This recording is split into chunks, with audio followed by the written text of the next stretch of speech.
இன்னைக்கு நிறைய பேர் வந்து தமிழ் எழுத்துக்காக பேசுறவங்க நிறைய பேர் இருக்காங்க. ஆனா முதலில் தமிழ் சினிமாவிலிருந்து குரல் கொடுத்த முதல் மனிதர் விஜயகாந்த் தான்.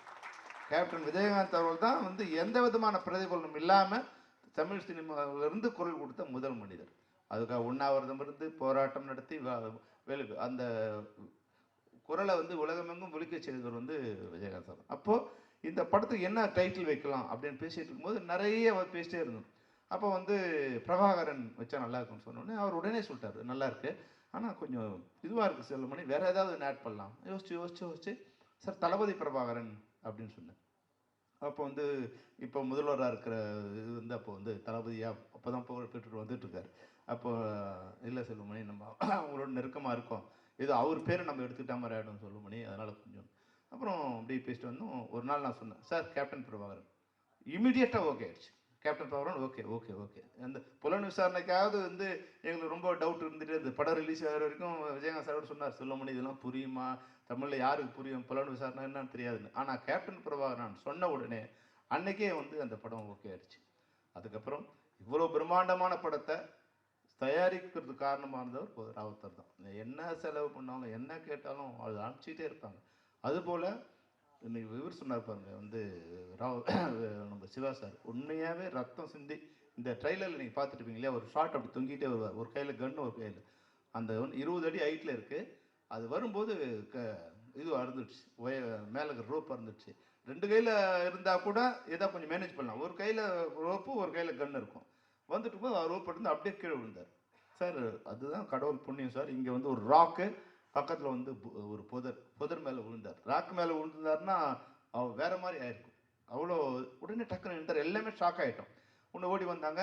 அவருக்கு வந்து கீழே புதர் மேலே விழுந்ததில் இந்த பேக் போன் கொஞ்சம் இதுவாகிடுச்சு, பேக்கில் கொஞ்சம் ரொம்ப வலி.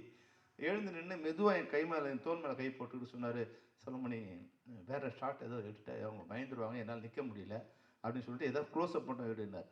உடனே நான் வந்து ஒரு க்ளோஸ்அப் எடுத்துகிட்டு சார் சார் அப்புறம் இவர்கிட்ட ஸ்டன் மாஸ்டர்கிட்ட, இல்லை சார் கொஞ்சம் எனக்கு வேறு ஒர்க் இருக்குது, நீங்கள் அப்புறம் எடுத்துக்கலாம் சார் அப்படின்னு விஜயகாந்த் சார். நான் கொஞ்சம் ஓவர் பவர் பண்ணுற மாதிரி ஒரு சின்ன ட்ராமா பண்ணி அமிச்சோம். ஏன்னா அவர் எதுக்கு சொன்னார்னா, இல்லை செல்லுமணி எனக்கு அடிபட்டதுன்னு நினச்சேன், அப்புறம் ஸ்டன் மாஸ்டர் ஷார்ட் எடுக்க மாட்டாங்க, பயப்படுவாங்க, அப்போது வந்து நாளையிலேருந்து தான் வந்து வேறு மாதிரி எடுப்பாங்க, அதனால் அடிபட்டது வெளியே யாரும் சொல்லக்கூடாதுன்னாரு. அப்போது எவ்வளோ ஒளி தனக்குள்ளே இருந்தால் கூட அதை யாருக்குமே வெளியே காமிச்சிக்காமல் அந்த அந்த ப்ராடக்ட்டும் நல்லா வரணுங்கிறதுக்காக மிக அதிகமாக பாடுபட்டவர். ஒரு ஷார்ட்டும் நான் இது மாதிரி சொல்லிகிட்டே இருக்கலாம், 1000 வருஷம் நமக்கு டைம் ஆகிடுச்சு. நான் வந்து அந்த படமே மொத்தமாக ஆக்ஷன் தான். அப்போ வந்து இது போல் வந்து ஒரு 150 அடி ஒரு கர்னல் ஒன்று கீழே போயிட்டுருக்கு, 60 அடி ஹைட்டில் போயிட்டுருக்கு. இந்த மரத்துலையும் அந்த மரத்துலையும் கயிறு கட்டிட்டு கீழே ஒரு கயிறு மேலே ஒரு கயிறு, ஒரு 6 அடி ஆளுக்கு வச்சுட்டு மேலே இப்படி கை பிடிச்சிட்டு வர மாதிரி ஒரு இது பண்ணி எல்லாம் டெவலப் பண்ணி. ஸ்டன் மாஸ்டர் வேறு வரல, கொஞ்சம் லேட் ஆகிடுச்சு. அதை நாங்களே பண்ணலாம், சரி இது சாங்க சீன் தானேன்னு சொல்லிட்டு நாங்கள் ரெடி பண்ணிட்டோம். போகும்போது ஆள்லாம் ஏற்றி எல்லாம் ரெடி பண்ணிட்டு போனோம், எல்லாம் செக் பண்ணி வெரிஃபை பண்ணி போனோம், எல்லாம் கரெக்டாக இருந்தது. அப்புறம் போகும்போது நாங்கள் ஒரு ஆளை வச்சு போனோம். இப்போ 6 பேர் அந்த கமாண்டர்ஸ் போகும்போது அது சென்டருக்கு போகும்போது கயிறு தொங்க ஆரம்பிச்சிச்சு. ஏன்னா இப்போ வந்து இன்னும் 6 ஒருத்தர் இருக்கும்போது கயிறு ஸ்ட்ராங்காக இருந்தது, 6 பேர் இருக்கும்போது கீழே நிற்கிற கயிறு வந்து கீழே இறங்கிடுச்சு. இறங்கினா மேலே இருக்கிற கயிறு அவங்களால பிடிக்க முடியல, ஈஸியாக பிடிக்க முடியல, அதில் தொங்க வேண்டியதாக இருக்குது. அப்போது சென்ட்ரல் நிற்கிறாங்க, இப்படி வந்தாலும் 75 அடி, அப்படி போனாலும் 75 அடி. சார் அவர் இறங்கி வந்து நிற்கும்போது இந்த கை ஒரு பிஞ்சு கையில் அப்படியே ரத்தம் அப்படியே ஊற்று சார். பரவாயில்ல செல்வனே, பரவாயில்ல பார்த்துக்கலாம் அப்படின்னு. இது மாதிரி அந்த படம் முழுக்க ரத்தம் சிந்தி அவர் ஒர்க் பண்ணார். அந்த உழைப்பு தான் இன்னைக்கு 35 வருஷம் கழிச்சா கூட இந்த படத்தை மாதிரி இன்னொரு படம் எடுக்க முடியாதுங்கிறது காரணம் அன்னைக்கு விஜயகாந்த் சார். அது மாதிரி மன்சூர், இதை வந்து நான் ஷோலே தான் வந்து என்னோட அடுத்து எடுக்கணும்னு வந்து என்னை அதிகமாக இன்ஃப்ளூயன்ஸ் படம் ஷோலே தான். ஷோலே மாதிரி ஒரு படம் எடுக்கணும்னு தான் நான் முடிவு பண்ணேன். அப்போது வந்து அம்ஜத் கான் மாதிரி அதை வந்து இது பண்ணணுச்சு. அப்போ யாரை போடலான்னா யாரையாவது ஒருத்தர் போட்டோமா அது வந்து அவங்களோட இமேஜ் தான் இருக்கும். இப்போ ராதாரவி சிறப்பு இருக்காரு, அது மாதிரி அந்த இமேஜ் வந்துடும். இப்போ வந்து அது இருக்கக்கூடாது, அப்போ யாரை புதுசாக போடலாம் அப்படின்னு புதுசாக போடுறது முடிவு பண்ணிட்டோம். புதுசாக போன பிறகு அப்புறம் வந்து மன்சூர் அலிகான், இப்போ ரவி மரியா சொன்ன மாதிரி மன்சூர் அலிகான் ரொம்ப அழகாக இருப்பார், கொஞ்சம் ஃபெமைனின் வேறு இருக்கும். அவர் நடக்கும்போது ஒரு சின்ன ஒரு ஒரு ஒரு டான்ஸராக இருந்ததால் ஒரு சின்ன ஒரு பெண்மை வேறு இருக்கும். அது மீசை வேறு அவருக்கு இருக்காது, மீசை கொஞ்சம் கொஞ்சம் அங்கங்கே இருக்கும். அது முடி வேறு கொஞ்சம் லென்த்தாக வச்சுருப்பார். அது கொஞ்சம் சரியாக இல்லையேன்னு சரி அப்போ கரிகாலன் என்னோட இதில் ஃபில்ம் இன்ஸ்டியூட் படித்தார். அவர் ரொம்ப நல்லா பர்ஃபெக்டாக அப்படி வீரப்பன் மாதிரி அந்த கெட்டப்லாம் போட்டு அழகாக இருந்தார். அப்புறம் இன்னொருத்தர் 3 பேருக்கு போட்டு எடுத்துட்டு சரி எடுத்துடலான்னு. முதல்ல நான் கரிகாலன் வச்சு தான் 2 நாள் ஷூட் பண்ணேன். கரிகாலன் வந்து அப்பியரன்ஸ் ரொம்ப நல்லா இருந்தது, பியூட்டிஃபுல்லாக இருந்தது. ஆனால் அவருக்கு வந்து அந்த கான்ஷியஸ் அந்த இது வரல. அப்புறம் இவருக்கு வந்து நம்ம மன்சூர் அலிகானுக்கு வந்து அந்த காஸ்டியூமை போட்டுட்டு கண்ணில் வந்து சொல்லிட்டு இருந்தாருல சுத்த விட்டுட்டோம்னு, எனக்கு மைண்டில் செட் ஆகல. அதனால வந்து அது பார்த்துனே இருக்கேன். இவங்க காஸ்டியூம்லாம் போட்டு விட்டுட்டு இவங்க போட்டு நடவடிக்கையெல்லாம் கவனிச்சுட்டே இருக்கேன். மன்சூர் வந்து ஒரு நாள் வந்து அந்த காதில் கடுக்கிற மாதிரின்னா இவருக்கு ஓட்டை இல்லை, அதனால ஒட்ட வைக்கணும். இது வந்து நினச்சா மதியானத்துக்கு மேலே அந்த இது வந்து கீழே காஞ்சதால் கீழே விழுந்துடுச்சு. அப்போ காஸ்டியூமர் கூப்பிட்டு, ஏய் அந்த இது எடு, கடுக்கனை எடுங்கிறார். அவன் வந்து ராஜேந்திரன் இப்போ வந்தார் இல்லையா, ராஜேந்திரன் மனைவி வந்தான். அவன் ராஜேந்திரன் அப்போ தான் விஜயகாந்த் சாரோட 100 படம் ஒர்க் பண்ண காஸ்டியூமர். அவன் வந்து விஜயகாந்த் சாருக்கே சரியா இது பண்ண மாட்டான். இவர் எப்படி மதிப்பாவன்? யோ நீ ஏற்றா அப்படின்னா பல்லான்னு ஒரு அரசு அறிவன். ஏய் யார்கிட்ட பேசுறேன்டா? வீரப்பங்கிட்ட பேசுறேன் சார். நான் தூரத்துல இருந்து பாக்குறேன், அவன் வீரப்பானே மாறிட்டான். இந்த சந்திரமுகியில வந்து எப்படி வந்து ரஜினி சார் சொல்லுவார்ல, அவன் வந்து சந்திரமுகியாவா மாறிட்டாங்கன்னு, அது மாதிரி இவன் அந்த கெட்டப்பு அது அப்புறம் இவர் வந்து நான் வாட்ச் பண்ணிட்டே இருக்கேன். மன்சூர் போறது நடக்கிறதெல்லாம் அவனுக்குள்ள வீரப்பங்கிற ஆவி உள்ள பூந்துடுச்சு. அவன் மன்சூராவே இல்லை. அப்போ இவர் தான் சரியான ஆளு. நம்ம இது இவருக்கு எதுவுமே தெரியாது, குதிரை ஓட்ட தெரியாது. எப்படி குதிரை அண்ணா ஓட்டுவாண்ணே, ஓகே. இப்போ இவர் ஒரு ஷாட் எடுக்கணும்.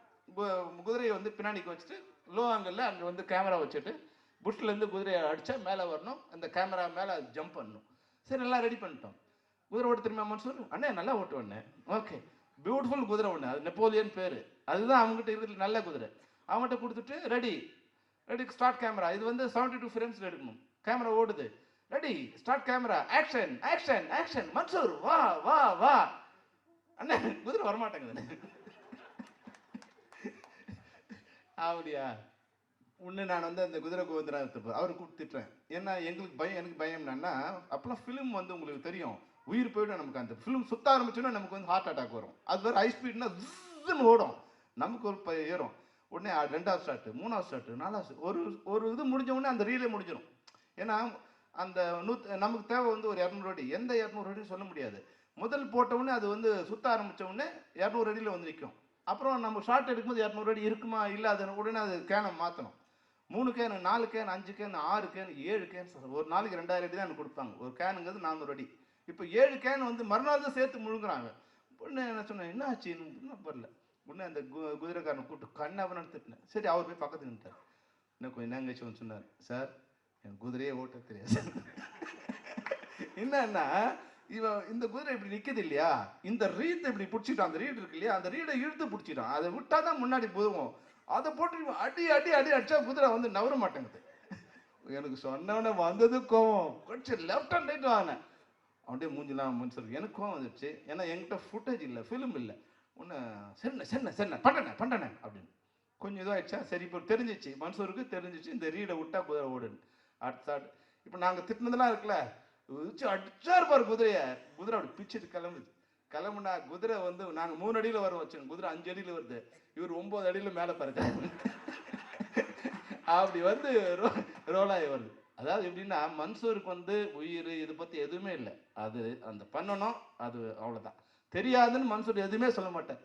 ஆனால் பண்ணிவிடணும். அவ்வளோ பிரம்மாண்டமாக பண்ணக்கூடியது. அதனால தான் இன்னைக்கு இப்போ எந்த படம் பண்ணாலும் எப்படி வந்து தனஞ்சயன் சொல்லும்போது கேப்டன் பிரபாகரன் நான் விஞ்சறது இன்னொரு படத்தை அது மீறி எடுக்கிறது எப்படி கஷ்டமோ, மன்சூர் இப்போ 100 படம் நடிப்பார். இன்னும் 100 படம் நடித்தா கூட இந்த வீரபத்திரங்கிற கேரக்டரை தாண்டி இன்னொரு கேரக்டர் அவர் நடிக்கணுங்கிறது ரொம்ப கஷ்டம். அந்த அளவுக்கு உயிரை கொடுத்து அந்த படம் பண்ணாங்க. அது மாதிரி எல்லாருமே இப்போ சொன்னாங்களே, சரண்யா மேடம் தான் வந்து ஃபஸ்ட்டு ரம்யா கிருஷ்ணன் கேரக்டர் வந்தாங்க. ரம்யா கிருஷ்ணன் அவள் போடலான்னு சொல்லும்போது அவங்க இது மாதிரி சொன்னாங்கல்ல, சார் அவங்க சென்டிமெண்ட்டாக எந்த படமும் இல்லை, தெலுங்கில் வந்து அவங்க போட்ட எல்லா படமும் ஃப்ளாப்பு, அதனால் வேண்டாம். அதனால் நாங்கள் சரி சரண்யா மேடம் ஓகேன்னு சொல்லி போயிட்டோம். அவங்க இந்த இதெல்லாம் பார்த்துட்டு அவங்க இந்த காஸ்டியூமுக்கும் எனக்கு அவங்க சின்ன கொஞ்சம் மிஸ் அண்டர்ஸ்டாண்டிங் வந்துடுச்சு. அவங்க ஃபுல் இதோடு போட்டு வந்தாங்க. நான் சொன்னேன் இல்லை இது இந்த லம்பாடி கேரக்டர், அதனால் கொஞ்சம் நீ வரைக்கும் தான் இருக்கணும்னா அவங்களுக்கு அதில் வந்து அப்புறம் அதுவும் இல்லாமல் அந்த ட்ராவலில் அவங்களுக்கு ஒத்துக்கல. அப்போ இது ஆப்ரேஷன் இருக்குது அப்படின்னு ஒரு நாள் போயிட்டு வரேன்னு போனவங்க தான் அப்புறம் வரல. அதனால் சரி யாரோ ஒருத்தர் எங்களுக்கு வந்து என்னென்னா 90 நாள் ஷெட்யூல், 90 நாளும் எங்கள் கூட இருக்கிற ஒரு பெண்ணு வேணும். அது ஆர்டிஸ்டாக இருந்தாலும் பரவாயில்ல, நியூ ஃபேஸாக இருந்தாலும் பரவாயில்ல, சென்டிமெண்ட்டாக இருந்தால் ஓடின ஹீரோயினோ ஓடாத ஹீரோயினோ யாரோ ஒருத்தர் வேணும் அப்படின்னா அவங்க கூப்பிட்டு வந்தாங்க. அப்போ தான் ரம்யா கிருஷ்ணன் வந்தாங்க.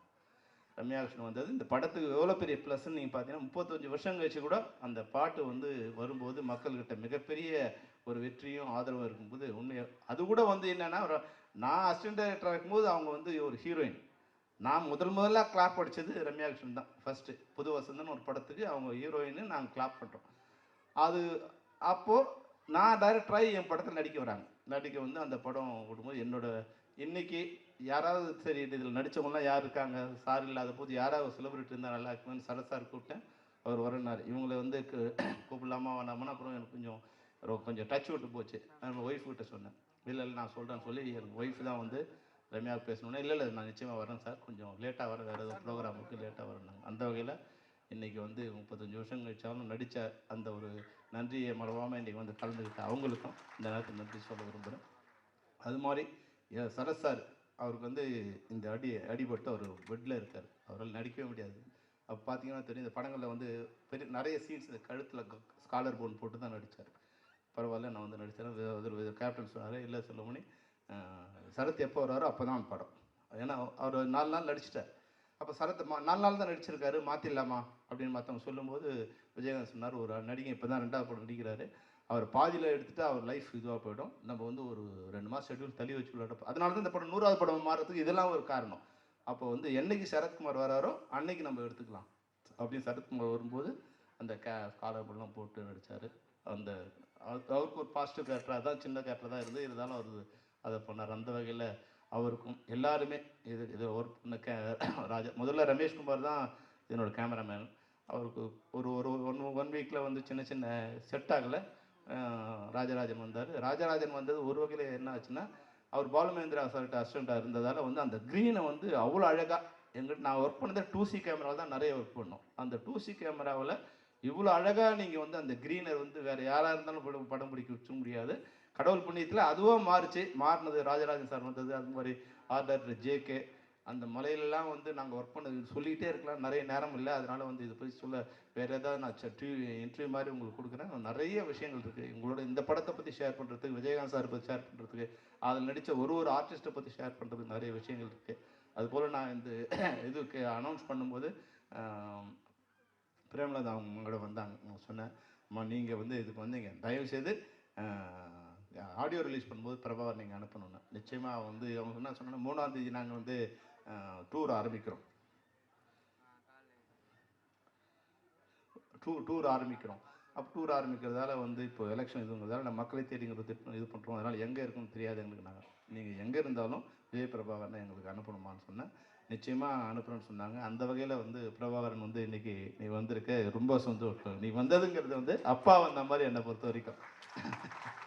ஏன்னா நான் வந்து விஜய் பிரபாகரனை ஒரு குழந்தையாக இது பண்ணி கையில் தூக்கி சின்ன குழந்தையாக இப்போது விஜயகாந்த் சாரோட பெருமை என்னென்னா, சாதாரண குழந்தைகளாக தான் ரோட்டில் அவங்கள இருப்பாங்க. ஏதோ பெரிய ஹீரோவோட நான் விஜய் பிரபாகரன் பிறந்தது ஒரு ஹீரோவோட 100வது படத்துக்கு அப்புறம்.